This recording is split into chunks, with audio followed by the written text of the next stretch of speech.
Assalamualaikum warahmatullahi wabarakatuh.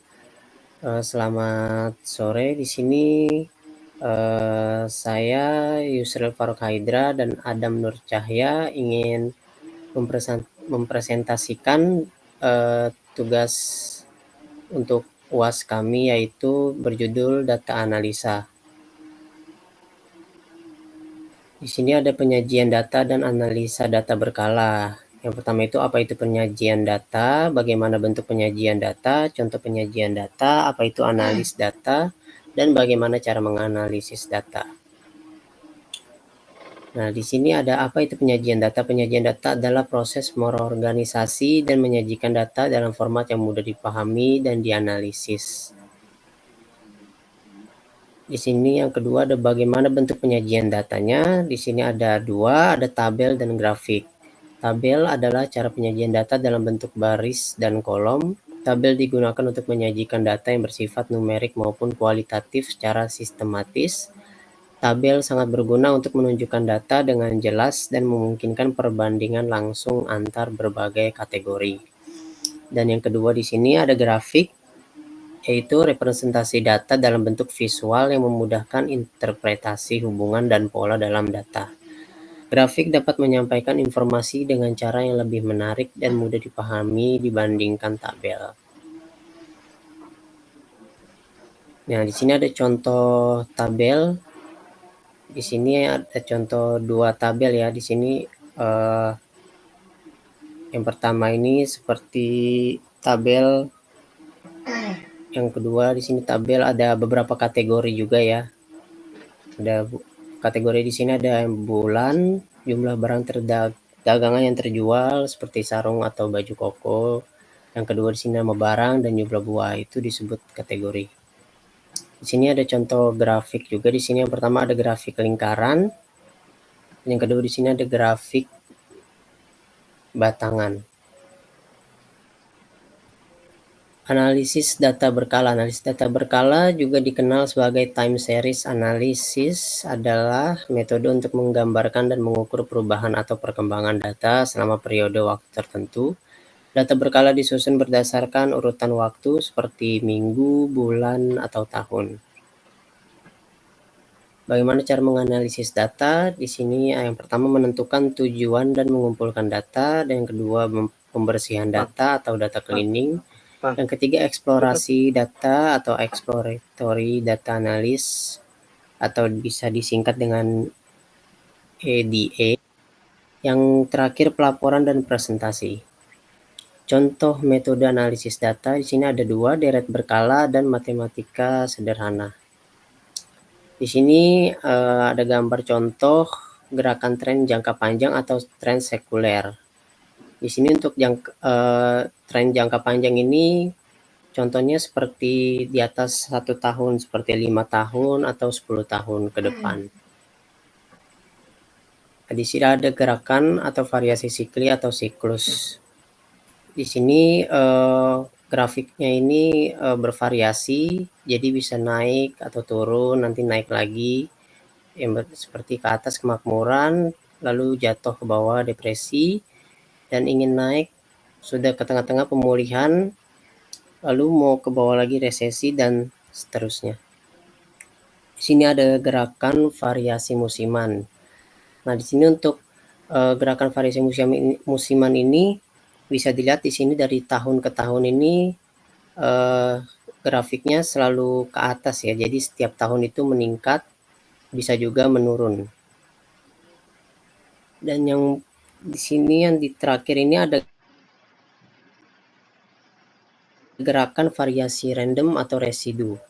Di sini ada random movement, jadi grafiknya ini tidak menentu, bisa tiba-tiba ke bawah, bisa tiba-tiba ke atas, dan seterusnya,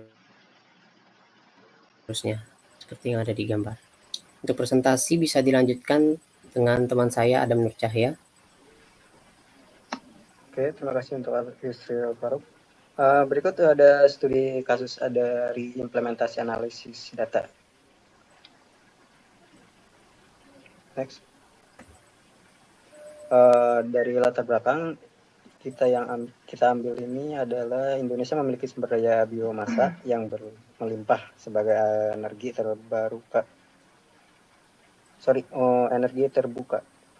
Kesadaran akan pentingnya lingkungan dan kebutuhan energi bersih mendorong pemerintah dan sektor swasta mencari alternatif pengganti batu bara untuk pembangkit listrik tenaga uap atau disingkat PLTU.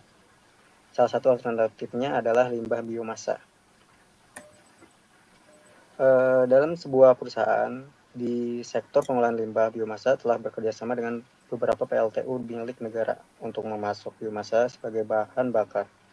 Perusahaan ini mencatat data pengiriman tonase dan kalori biomasa selama 3 tahun terakhir. Untuk meningkatkan efisien dan keberkelanjutan pasokan biomasa, diperlukan metode peramalan yang akurat. Metode yang kami pilih di sini adalah metode least square yang memungkinkan pembuatan model matematika dari data historis untuk memprediksi nilai di masa depan dengan akurasi tinggi.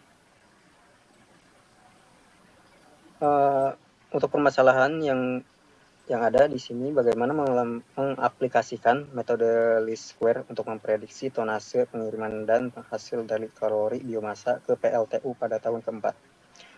Dan yang kedua, bagaimana prediksi ini dapat meningkatkan efisiensi dan keberlanjutan pengiriman limbah biomasa sebagai bahan bakar PLTU di Indonesia.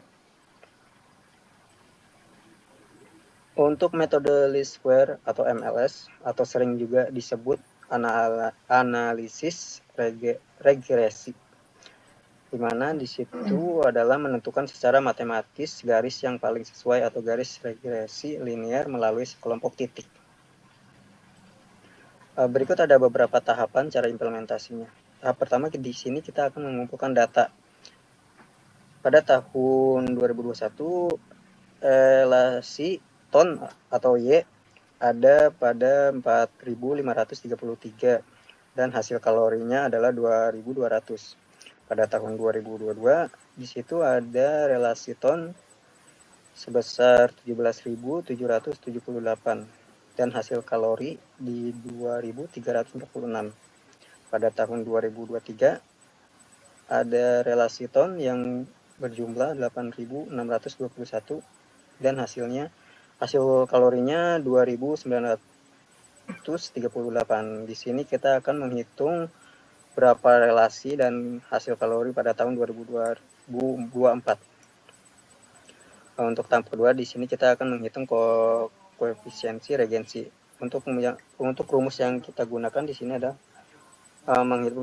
menghitung koefisiensi regensi A dan B, di mana N adalah jumlah data di mana N adalah jumlah data, X adalah data realisasi tonase, dan Y adalah data hasil kalori. Untuk tahap ketiga, membuat persamaan regensi dengan koefisiensi regresi yang telah dihitung. Buat persamaan regresi linear. Untuk tahap yang selanjutnya, prediksi data. Untuk gunakan persamaan regresi untuk memprediksi realisasi pengiriman dan hasil kalori untuk tahun keempat. Untuk hasil implementasinya sebagai berikut, di mana di sini total realisasi 3 tahun sebesar 30.933. Total XY sama dengan 4.088. Untuk A atau total realisasi ton 3 tahun bagi N ke tahun keempat adalah 7.733. Untuk total kuadrat 3 tahun adalah 2. B total XY dibagi jumlah kuadrat adalah 2044. Untuk rumusnya adalah A tambah B kali X tahun 2024 atau 7.733 ditambah 7.733 ditambah 4.000 88 sama dengan 11.821. Maka ramalan realisasi tahun 2024 adalah 11.821 ton. Itu adalah hasil kalori, di mana A total jumlah hasil kalori selama 3 tahun sama dengan 7.484, total XC sama dengan 738, total hasil kalori 3 tahun bagi tahun keempat sama dengan 1871, total jumlah kuadrat 3 tahun adalah 2. Untuk total XC bagi jumlah kuadrat sama dengan 369.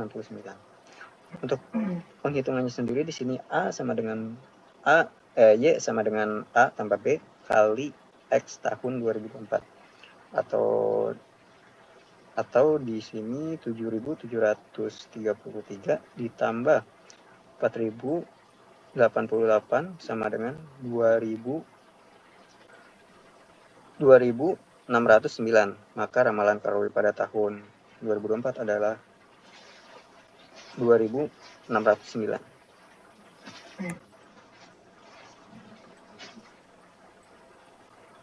Nah, untuk hasil akhirnya sendiri di sini berarti untuk tahun 2024 relasi tonnya itu adalah 11.821 dan hasil kalorinya 2.240.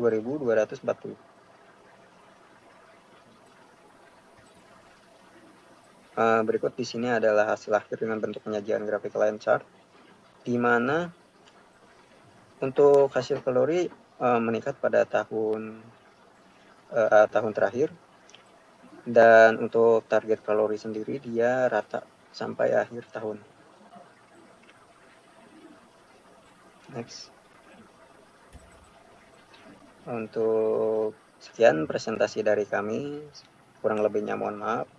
Wassalamualaikum warahmatullahi wabarakatuh.